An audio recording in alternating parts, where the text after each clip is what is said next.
Boa tarde, sejam todos bem-vindos ao nosso programa da Tria, um programa que encontra você e vamos refletir sobre a sua saúde mental, sobre a sua qualidade de vida. Então hoje é um dia muito especial, estou aqui a Josi com a Janete Rossi e nós vamos abordar um tema meio polêmico, eu acho. Nós vamos falar sobre fidelidade. E espero que faça algum sentido para você, se você já passou por essa experiência, né?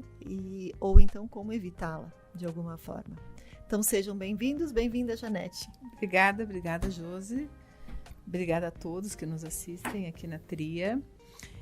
Realmente é um tema polêmico, né? Vamos falar em polêmico, né? O tema da infidelidade, né? E o que é infidelidade e como afeta os relacionamentos e o que a gente pode definir como sendo infidelidade ou traição, né? Para diferentes linhas terapêuticas e principalmente para quem trabalha com a linha sistêmica, né? Infidelidade a gente também pode olhar como sendo diferente do que a gente chama de traição. As pessoas a nível de senso comum usualmente usam como sinônimos, né? Eu fui traída, ele foi traído, ou sofri uma infidelidade, ou a pessoa que está comigo foi infiel, ou eu fui infiel, né? As pessoas elas fazem uma correlação como se fossem sinônimos, né?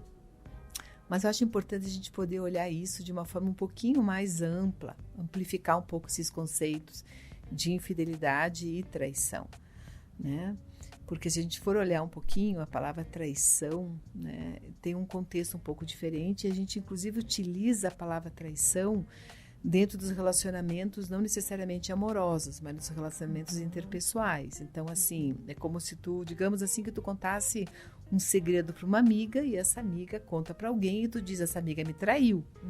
Tu geralmente não fala isso dentro do relacionamento amoroso. Tu não diz para essa pessoa, essa pessoa foi infiel comigo. Ela contou um segredo meu, ela me traiu. Então, a traição é algo que realmente eu deposito uma confiabilidade muito grande em relação às coisas que está acontecendo comigo a outro, né? Eu deposito essa confiança no indivíduo e ele, por alguma questão, né, quebra esse vínculo de confiança e me trai, né? E aí eu tenho um desconforto, uma tristeza muito grande em relação a isso, né? Tanto que é interessante, a gente usualmente escuta muito, até na clínica, né? Quando um homem, uma mulher, acaba sabendo que o companheiro, o marido, o namorado, seja lá o que for, sai com alguém e ela se expressa dizendo, ele foi infiel, saiu com aquela pessoa, mas ele não me traiu. A gente escuta às vezes esse tipo de colocação, mesmo até que a pessoa às vezes nem saiba direito o que ela está querendo dizer com isso, mas a gente começa a olhar e ter uma escuta afinada em relação a isso e tu pensa, o que será que ela quis dizer? Que aquela saída que aquela pessoa, o companheiro, teve com outra pessoa, ou às vezes até a intensidade do relacionamento ou a duração que essa pessoa teve com a outra, ela nem considera como sendo uma traição. Ela considera como sendo um ato de infidelidade. Foi só um beijo. Ou foi só uma transa, né? Ele saiu, se relacionou uma vez com a pessoa. E aí a gente começa a pensar o que essa pessoa está sentindo e como ela está olhando essa atitude do parceiro, né? Então a gente consegue olhar também como terapeutas, tendo um olhar um pouco mais afinado, um pouco mais apurado sobre esse olhar sobre traição e infidelidade. Porque traição é algo, digamos assim, mais abrangente, às vezes com nível de profundidade que vai além daquilo que eu possa pensar, que diz respeito a trair a minha confiança, a trair alguns valores que nós temos dentro do relacionamento. Existe às vezes envolvimento afetivo junto com esse ato de traição, de fidelidade. E a pessoa tem uma sensação de que tu me traíste dentro do contrato secreto que nós temos entre nós dois. Então, ou seja, tu acabou tendo algumas intimidades a mais, tu acabou se relacionando muito tempo com essa pessoa, Tu fez alguns acordos financeiros com essa pessoa, tu presenteou essa pessoa, tu contou segredos teus que tu só contava para mim e para ela, tu teve um ato de traição. Diferente, às vezes, do que aquilo que a pessoa olha e diz, não, ele acabou se envolvendo com alguém, foi apenas uma noite, teve uma transe com aquela pessoa, mas no dia seguinte ele já estava, digamos assim, arrependido ou voltando para mim. Isso eu considero como um ato de infidelidade, né? Então eu posso pensar que esses conceitos eles podem variar de acordo com a intensidade com que eu olho para a situação? Porque eu vou estar referindo ao ato em si ou a minha percepção sobre aquele ato? Eu acho que são as duas coisas, porque assim, a infidelidade, né, digamos assim, o que é ser fiel, o que é ser infiel? Tu é fiel a gente a pode quê? começar por aí. A gente é fiel a quê? Né? E quando tu fere essa fidelidade, tu tá sendo infiel àquilo na qual tu tem de acordo com aquela pessoa. Bom, então eu sou fiel a quê? Né? É óbvio que a gente tem que olhar sempre dentro de uma contextualização, né? A gente precisa olhar, às vezes, o acontecido, o fato em si, ou como esse casal lida com essas questões. Porque tem casais, por exemplo, e hoje a gente está vivendo um momento, né, Josi, em termos de sexualidade, de relacionamentos, com diferentes modalidades de relacionamentos, né? Sim. E sem ter que usar um julgamento sobre, Isso. ou sem patologizar qualquer tipo de relacionamento que foge daquilo tido como normativo.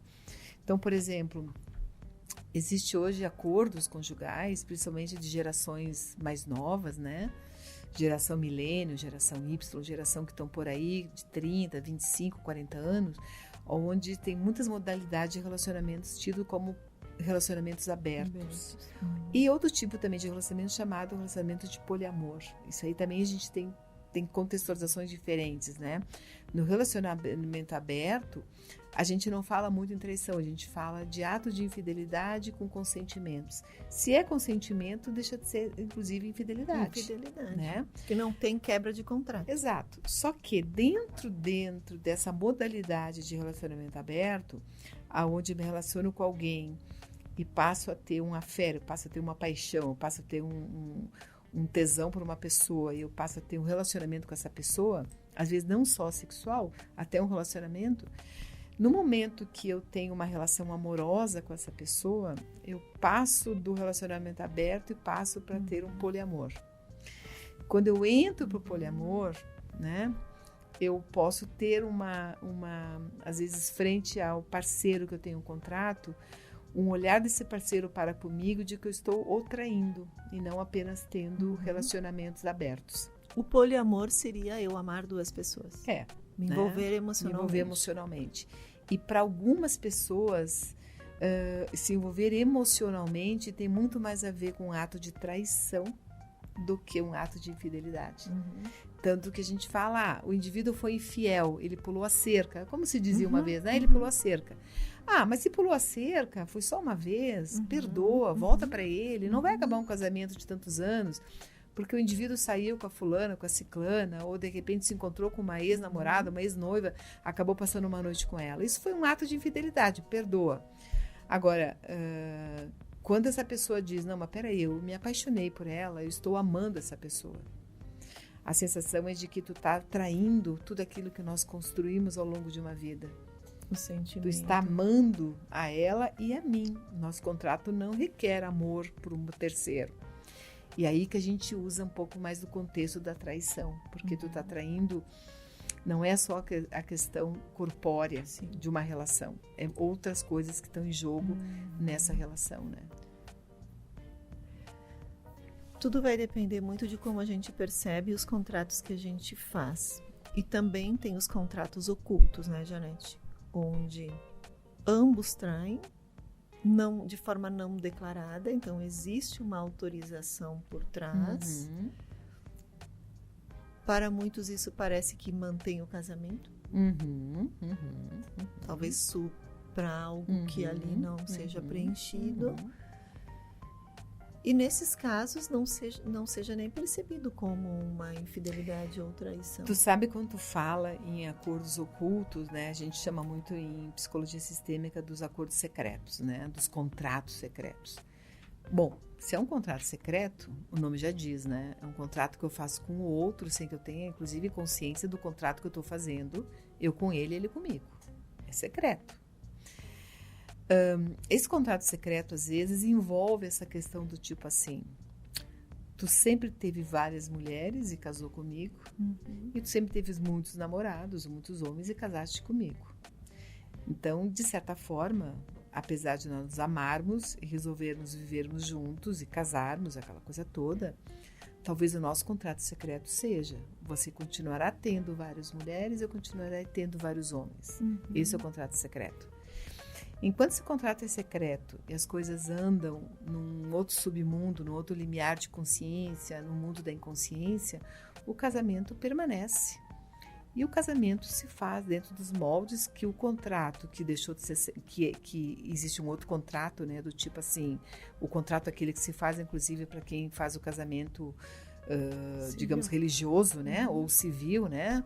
Então, até que a morte a separe, respeitarás tua esposa, aquela coisa toda, todo esse discurso, né, que formaliza o contrato social, o contrato religioso, o contrato teológico, o contrato familiar, porque existe toda, inclusive, uma cerimônia que está validando isso tudo, né? Tem ali o sogro, tem os pais, tem os padrinhos, os madrinhos do noivo e da noiva, todo mundo valida e assina embaixo aquele contrato.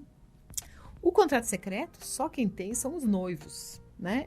Talvez os padrinhos e madrinhas conheçam a maneira como esse casal se comporta, como eles se comportavam quando solteiros, porém, o que se faz de uma forma, de um conluio, assim, de um silêncio social muito grande, é de que todo mundo está pensando assim, acho que esse homem se acomoda agora com essa mulher que já namorou muito também se acomoda junto com esse homem, é um casal lindo, apaixonado, vai ter seus filhos e as coisas vão andar dentro daquilo que os padrinhos assinaram no altar e a sociedade inteira aplaude. Inclusive, aplaude com uma festa dizendo assim, formalizamos um casamento, né? Bom, isso tudo são os rituais cerimoniais importantes do casamento, como os rituais que a gente tem de passagem em outras situações, como enterros. A gente já falou um programa sobre isso, muito interessante, por sinal. Mas a gente tem no meio disso tudo o contrato secreto, que é um contrato secreto que, às vezes, nem os próprios noivos acessam esse contrato secreto. Porque a gente pode até imaginar do tipo assim, pô, mas se eu sempre fui namorador, eu sempre gostei muito de seduzir, gostei sempre muito de ter algumas mulheres, ou preciso muito do assédio das mulheres, será que eu vou conseguir permanecer casado e fiel, aí entra a palavra fiel, e fiel dentro desse relacionamento amoroso, né? Só que a fidelidade, ela é pregada por todo esse cerimonial que eu falei, mas nós temos o maldito contrato secreto, que o contrato secreto, às vezes, é feito pelo inconsciente do noivo com o inconsciente da noiva.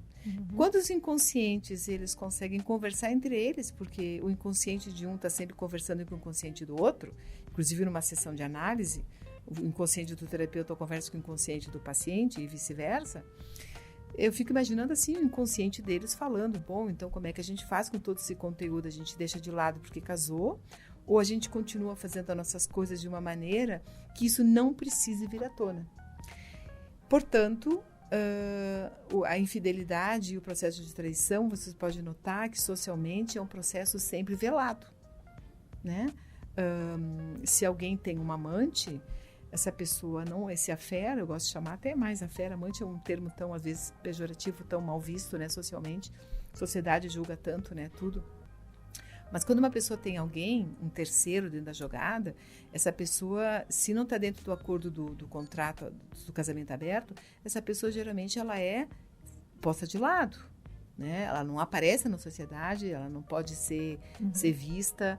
Se alguém vê essa terceira pessoa participando de um casamento ou de um homem casado saindo com outra mulher, isso é mal falado, isso é mal visto, os filhos não concordam, a sociedade ainda sobrepujeia com questões de maledicências. Isso é visto como uma coisa muito feia. Então, isso é feito dentro do submundo. né? A infidelidade e a traição é feito dentro de um mundo das sombras. E isso é muito complexo, porque eu vou trazer para minha sombra aquilo que já é pesado, algo que a sociedade também renega e que eu preciso trabalhar comigo mesma. E aí a gente tem uma complexidade de uma triangulação muito complexa. Eu estava me lembrando agora da Sêmola, né? Que é uma deusa que se envolveu no casamento dos Zeus com a Hera, no Olimpo, e que Zeus se apaixona perdidamente por essa mulher.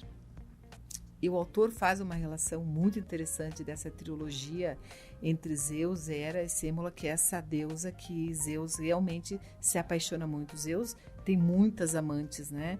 E Hera, que é a esposa legítima, sempre foi uma mulher muito enciumada com esse Zeus. Mas o autor faz uma abordagem muito interessante do papel desse terceiro, né? E de quando a Hera, a esposa de Zeus, descobre que essa mulher, ela não é só mais uma amante de tantas que ele já teve, ela fica muito enfurecida e faz algumas maledicências muito difíceis para com ela, para com a amante. E aí o autor traz essa diferença dizendo assim, enquanto Hera achava que Zeus tinha várias amantes e nenhuma delas ameaçava o casamento, ela fechava os olhos e dizia só mais uma. Quando Zeus começa a realmente se apaixonar, ela se sente traída. Isso o livro traz. Ela se sente traída e diz, quem é essa mulher que está mexendo com o emocional do meu marido? Agora eu tenho que me preocupar com isso, né? Então é uma questão interessante para a gente pensar, né? Parece que está se banalizando muito isso hoje, porque se fala com muita frequência, todo mundo está traindo, todo mundo trai. Aí ele me trai, mas qual é o homem que não trai? Ela me trai, mas todas as mulheres hoje também estão traindo. Está se banalizando de uma forma que talvez comecem a perder alguns valores desses acordos iniciais, e eu fico me perguntando assim, porque a gente trabalha com isso o dia todo. A questão em relação ao outro, sempre existem justificativas por uma infidelidade, né? A pessoa geralmente tem várias justificativas que levam à infidelidade, seja no relacionamento atual ou seja o que conectou com essa nova pessoa. Mas eu fico me perguntando, Janete, como é que fica a coerência dentro da própria pessoa? Porque penso que para nós encontrarmos um pouco de paz interna, precisamos ter uma coerência entre o nosso pensar, sentir e agir. Se eu já sei que eu estou lidando com uma situação de um contrato que eu mesmo escolhi dentro do ritual do próprio casamento, e também hoje é permitido que se traia, pelo que a gente ouve socialmente, como é que eu lido com essa realidade dentro de mim? Nem estou falando da relação em si, mas dentro de mim. Tu percebe nesses teus atendimentos clínicos esse desconforto interno, por mais que eu esteja num relacionamento aberto ou eu esteja dentro desse contrato sigiloso ou esse segredo. Como é que fica o interno da pessoa?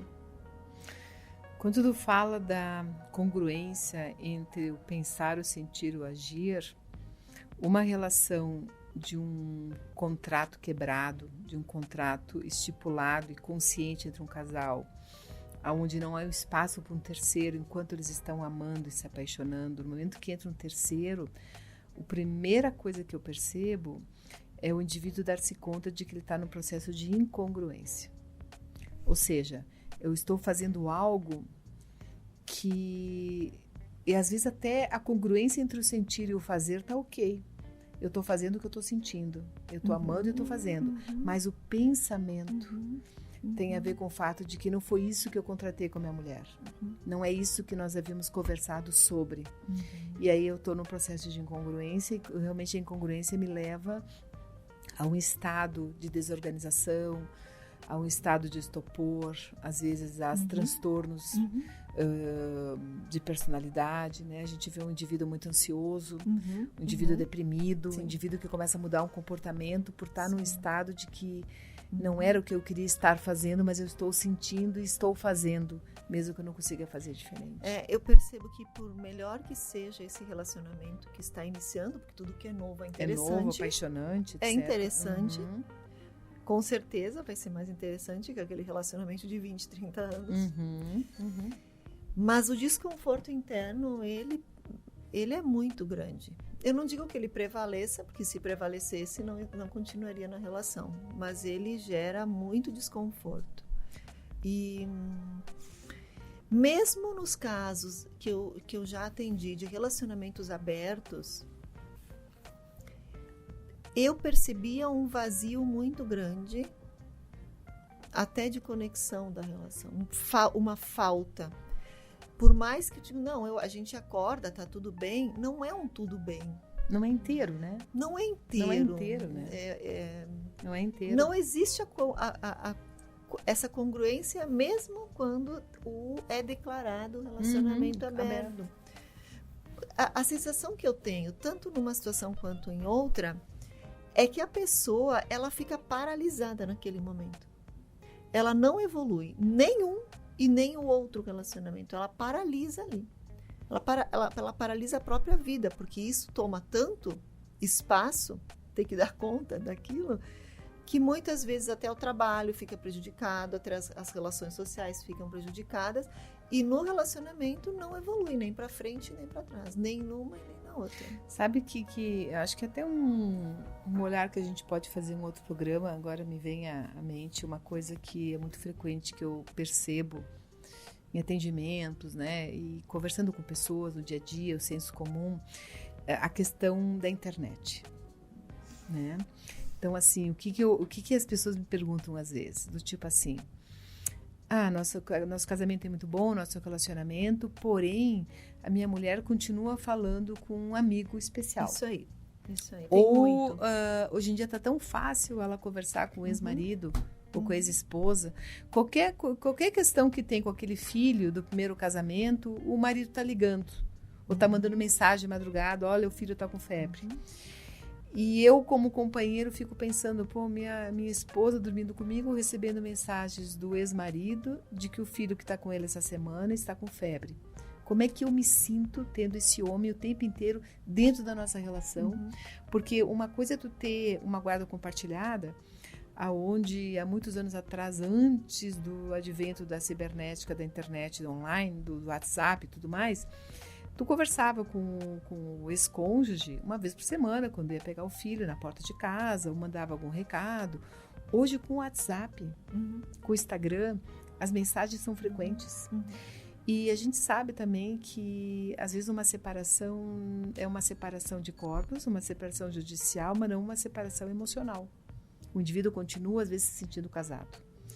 Principalmente quando essa separação não foi muito bem elaborada, muito bem feita, muito bem estruturada, ficou pedaços no meio do caminho de uma separação, ficaram muitas mágoas, muitas dores, né? E às vezes o indivíduo que às vezes não aceita a separação ou está em pleno luto de uma separação, não está conseguindo lidar com isso, ele vai acionar o ex-cônjuge de uma maneira às vezes inadequada, mexendo com o relacionamento do outro, né? E isso é uma complexidade que nós, terapeutas de casal, a gente precisa começar a olhar de uma maneira muito amplificada. Porque a internet está aí, as mensagens de Face estão aí, as mensagens do Instagram, as coisas acontecem. E às vezes uma relação está triangulando de uma forma onde os três não se dão conta que estão triangulando. Sim. E isso às vezes fica aquela coisa assim do tipo assim, tu fala mais com teu ex do que comigo. Mas eu tenho um filho com ele, preciso falar com ele. Sim, mas as conversas que vocês falam, às vezes, tem conotações que eu me sinto traído por tanto que tu conversa.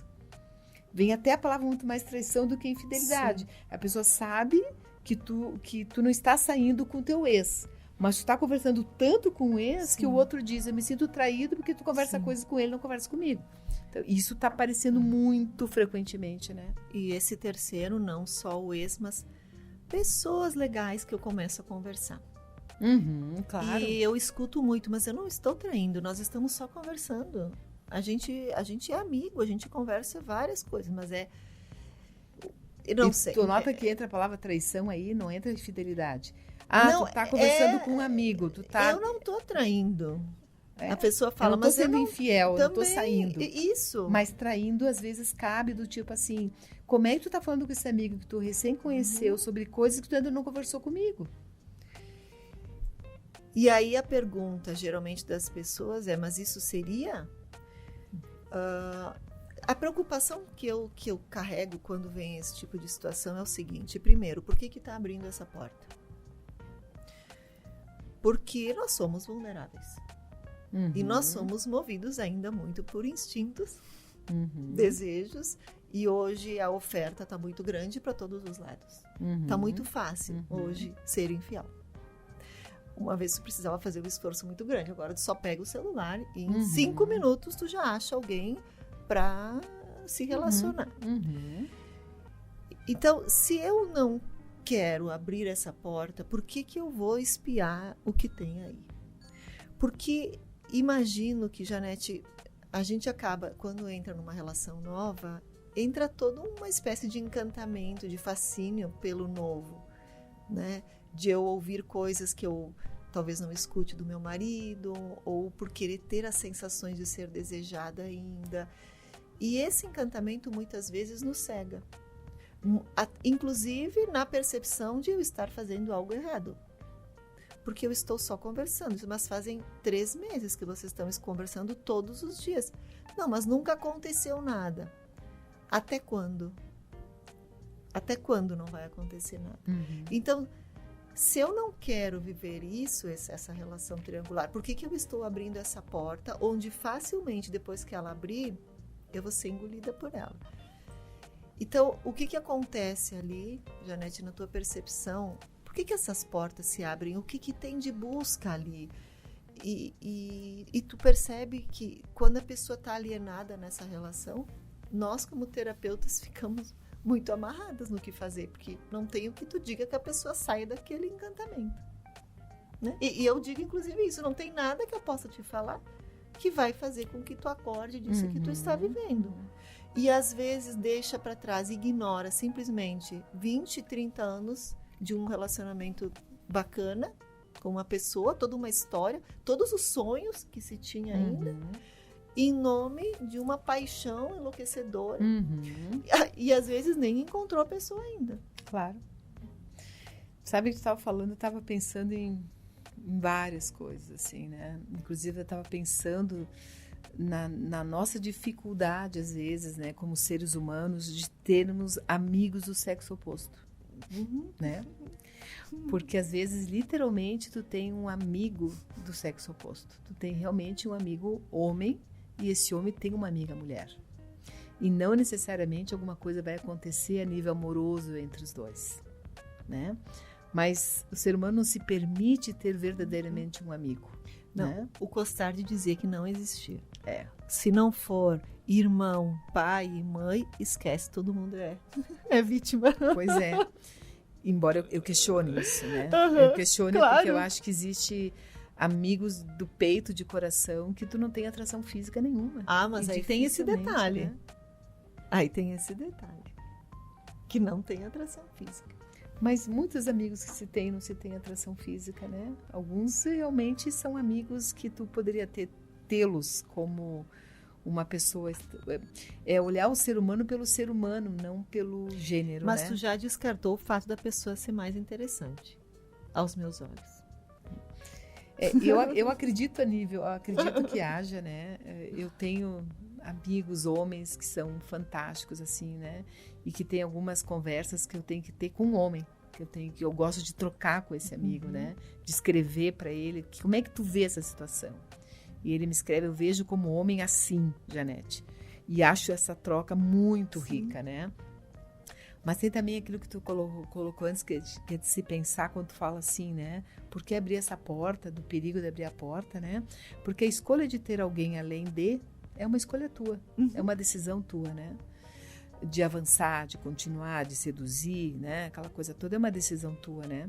Mas a questão também da porta que tu coloca, que eu achei interessante a tua colocação, por que eu preciso conversar com alguém na internet que não seja a pessoa que está do meu lado? Por que é mais fácil conversar com essa pessoa do que conversar com alguém do meu lado? Isso também é uma decisão, porque às vezes a pessoa que está do teu lado, tu pressupõe de que não vai te entender, de que por ser companheiro vai olhar de um lado diferente, ou já vai te julgar, ou vai fazer alguma coisa. Então, assim, eu acredito que essa porta se abre quando a porta do teu lado está fechada. E aí tu precisa abrir novas portas. Isso. Mas se a porta do teu lado estiver entreaberta e tu, nem se tu tiver que tacar o pé na porta para dizer, tu vai me escutar, porque é contigo que eu quero conversar. É sobre essas dificuldades que eu tenho para trocar, é contigo que eu quero fazer, não é com aquela pessoa da internet. Não é com aquele meu amigo de anos, que eu até poderia trocar com ele se eu tenho do lado também. Então, acho que as portas...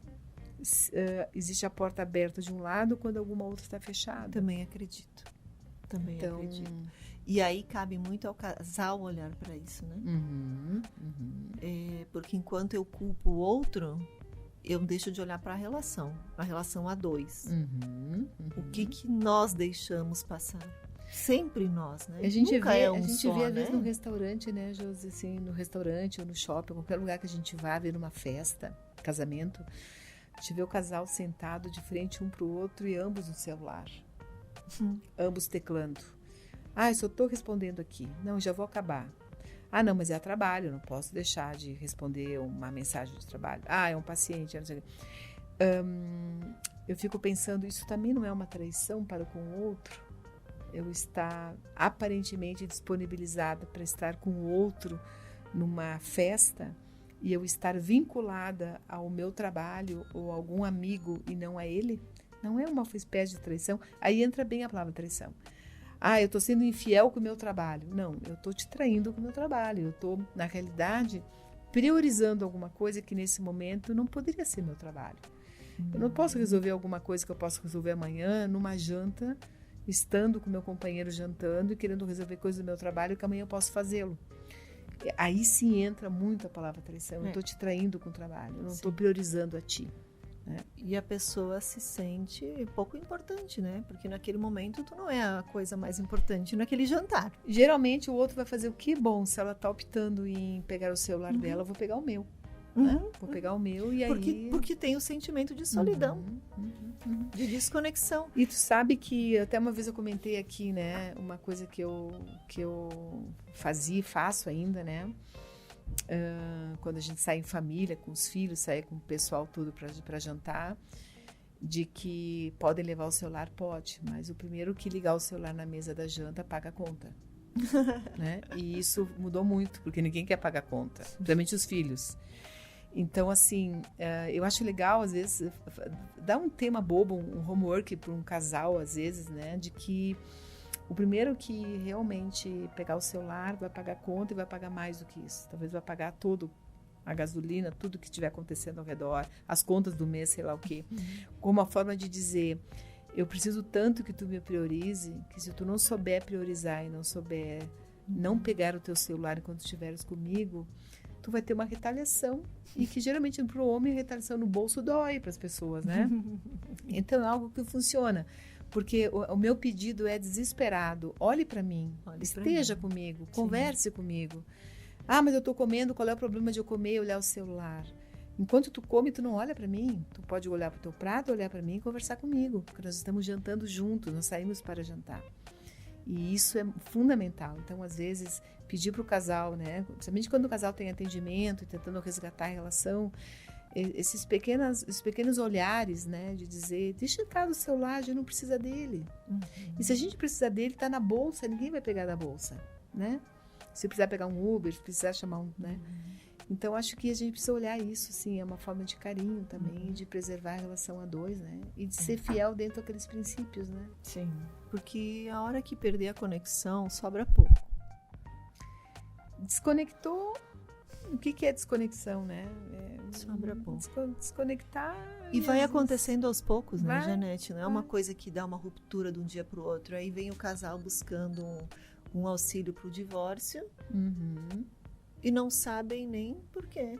Porque é uma coisa que vem se desconstruindo há 5 anos. Sim. Que a desconexão vai acontecendo, tu não vai percebendo, tu já trata o outro como um colega de apartamento. Nem tudo é um maremoto que destrói de uma hora para outra, Não. né? Um tsunami, né? O tijolo vai caindo, o muro vai desmoronando muito devagarinho. Até que, às vezes, o outro diz, olha, não sobrou mais nada. Como assim não sobrou mais nada? Do que tu tá falando? Do que tu tá falando, né? Mas aí secou. Eu digo que secou a planta.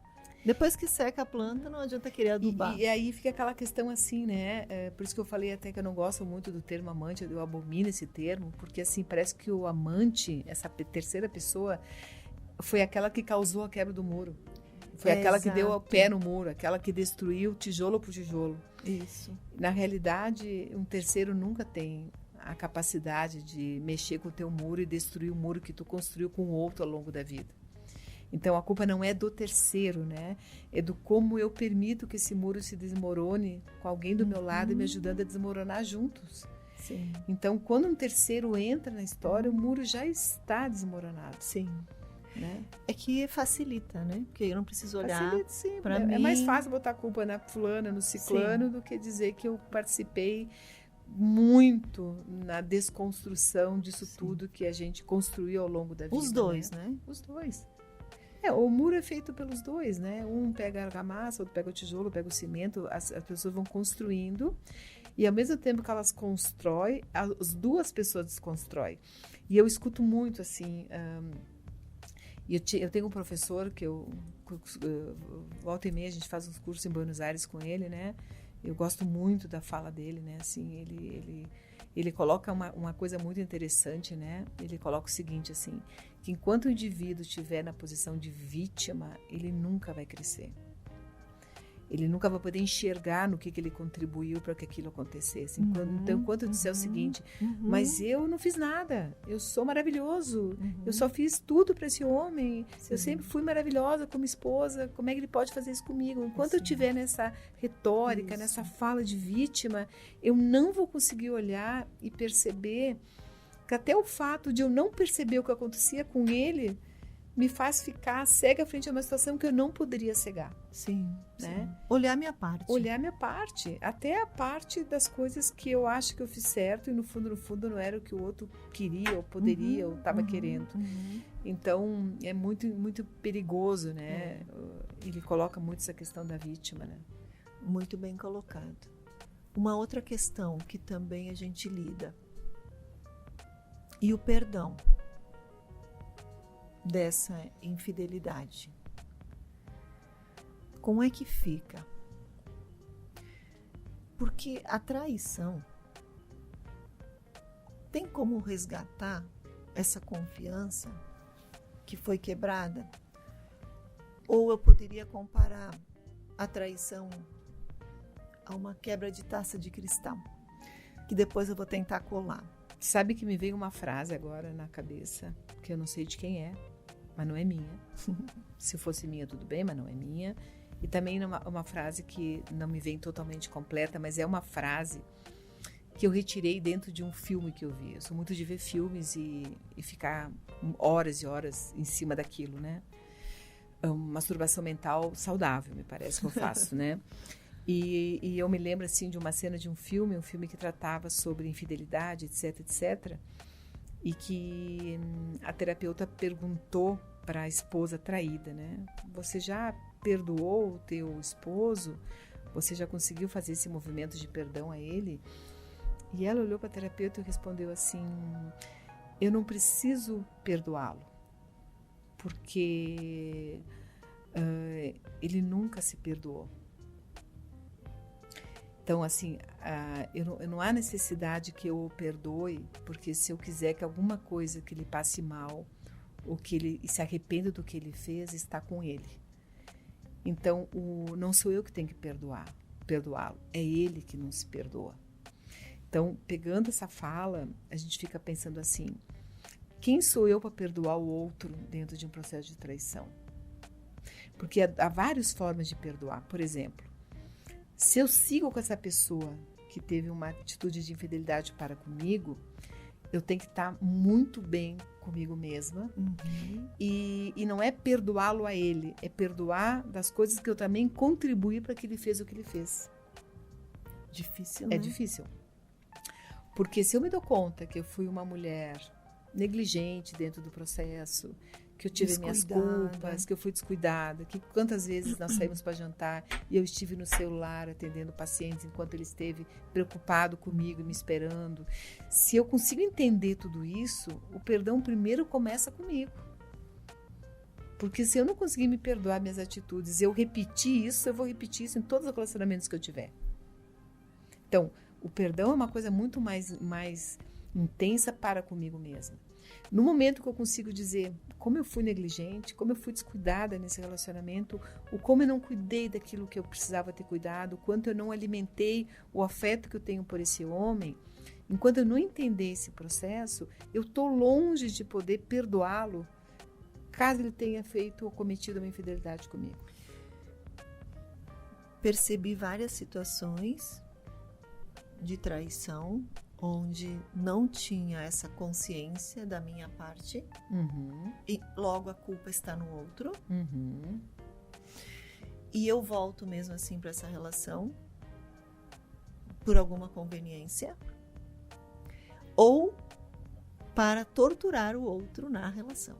E então, a pessoa passa 30 próximos anos dizendo pagando, aquela vez que tu me traiu. Pagando, e a gente sente uma raiva presente e é sempre uma tentativa de ferir nas palavras, nos atos, para fazer essa pessoa ficar 30 anos comigo agora pagando. Mas tem uma coisa mais complexa. Sabe que o perdão está vinculado, está ligado a uma outra palavra-chave chamada confiança. Se eu não te perdoar, eu não tenho como voltar a confiar em ti. E muito menos confiar em mim mesma. Que é pior ainda. Porque na realidade, quando eu digo assim para ti, aquela vez que tu me traiu, tu vai fazer de novo, porque eu tô achando que essa hora que tu tá chegando em casa, tá repetindo aquela vez há 10 anos atrás. Quando eu tô dizendo isso, além de não ter perdoado pelo que ele fez, que eu tô sempre lembrando do que ele fez comigo, eu tô dizendo para ele assim, eu não confio em ti. Sim. E vão passar 5, 10, 30 anos, eu vou dormir com alguém que eu não confio. E como eu posso fazer isso comigo mesma? Como eu posso dormir com alguém que eu não confio? Sim. E toda vez que essa pessoa tem uma atitude que eu acho que não é legal para comigo, ou é grosseira, ou está distante, ou chegou tarde em casa, ou não me presenteou quando eu achava que tinha que me presentear, eu vou sempre linkar a questão da traição e de que ele possa estar novamente fazendo aquilo que ele fez. Então eu estou numa tortura violenta. Às vezes é tão torturante isso que eu chego a dizer para o indivíduo, não é muito mais fácil trocar de roupa do que permanecer com essa? Não é muito mais fácil, talvez, tu ter um outro parceiro, claro, que tu começa do zero e passa a confiar, do que tu torturar a ti mesmo e a ele durante uma vida inteira. Sim, vira um inferno a vida. E tu vê pessoas de idade, idosas, às vezes, com 70, 80 anos, dizendo, há 50 anos atrás, tu me traiu com aquela fulana. Eu nunca voltei a ser feliz contigo por causa disso. Muito triste. Muito doente. E muitas vezes permanece na relação como uma forma de vingança. Também. Só que o sofrimento interno, ele é muito maior do que aquilo que tu causa no outro, né? Os dois sofrem. Os dois sofrem muito. O que está preso e aquele que persegue, né? Se eu acredito que foi uma situação e a gente senta e analisa isso juntos e percebe juntos aquilo que não deu certo e a gente coloca votos de confiança de novo um no outro, acho que ali essa relação pode ser reconstruída. Pode. E mais, ela pode vir a ser melhor do que antes. Só que eu tenho que internamente correr o risco e confiar, vamos dizer assim. Se eu ressignifico a infidelidade, eu posso ressignificar o que significou essa infidelidade dentro do meu relacionamento, olhar para isso que dói muito. Uma terapia de casal é muito dolorido, né? Olhar com muito carinho, sem julgamento, para o que aconteceu e o casal entender juntos, né? Em que momento da vida estavam passando, por que aconteceu, o que aconteceu conosco, por que essa brecha aconteceu, por que essa porta se abriu, por que essa outra porta fechou. E eles podem verdadeiramente recasar, fazer um recasamento com muito mais saúde do que o anterior. É isso. Com muito mais liberdade, transparência, confiança, né? Mas aí, claro, tem etapas dentro do processo terapêutico, né, que se trabalha para se chegar a esse tipo de novo relacionamento. Mas é possível? Claro que é possível. Quem não comete seus erros, tira a primeira pedra que não tem pecado, como diz a Bíblia, né? Todo mundo tem seus erros, seus pecados, né? Os seus momentos difíceis na vida. E fora que a gente vai pensar, todos os modelos que nós temos parentais, né? Modelos de família, que modelo que eu tenho internalizado de relacionamento de casal. Será que casal costuma conversar? Será que casal costuma ser cúmplice? Meus pais eram cúmplices entre eles, não eram, né? O teu pai tinha cumplicidade com a mulher dele, que é a tua mãe, ou tinha cumplicidade com a mãe dele? O teu pai conversava mais com a esposa dele, que é a tua mãe, ou conversava mais com a irmã? Como é que são as relações familiares? Como é que se deu a formatação desse modelo conjugal? Isso tudo vai reverberar diretamente nas nossas relações conjugais. E tendo consciência, a gente consegue entender esse processo e fazer diferente. Sem a consciência, a gente não vai a lugar nenhum. E a consciência, há várias formas de chegar a ela, né? Pela psicoterapia, pelas ajudas, enfim, né?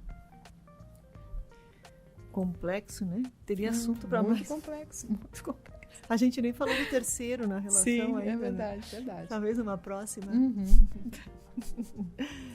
Mas é sempre importante a gente trazer esses temas, né, Janete, para debater sem querer trazer uma verdade e sem possibilidade de se pensar e nunca deixando de considerar o contexto. Né? Não tem uma regra, não tem uma verdade, não tem um certo, não tem sempre o contexto de cada um, desde a história familiar até a história dessa relação, os acontecimentos, o todo, né? É muito individual cada situação.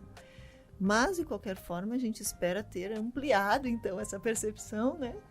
Pouquinho, para né? que possa se analisar sobre vários aspectos, né? Perfeito. E principalmente para dentro da gente. Com certeza. Que é difícil, né? É sofrido fazer esse movimento, mas acho que vale a pena para o crescimento tanto pessoal quanto do próprio casal, né? É importante a gente poder falar um pouco sobre isso, né? Porque são temáticas muito de nível de consultório, né? Mas ao mesmo tempo são temas tão recorrentes, tão comuns, né? E que a gente precisa trazer um pouco da ciência, realmente da questão da psicologia para poder clarear e poder elucidar e trazer um pouco também de alívio, um pouco de esperança para os indivíduos também que estão passando por situações extremamente estressantes, conflitantes, amorosas, difíceis, né? Com tanto sofrimento, né? Muito, muito sofrimento.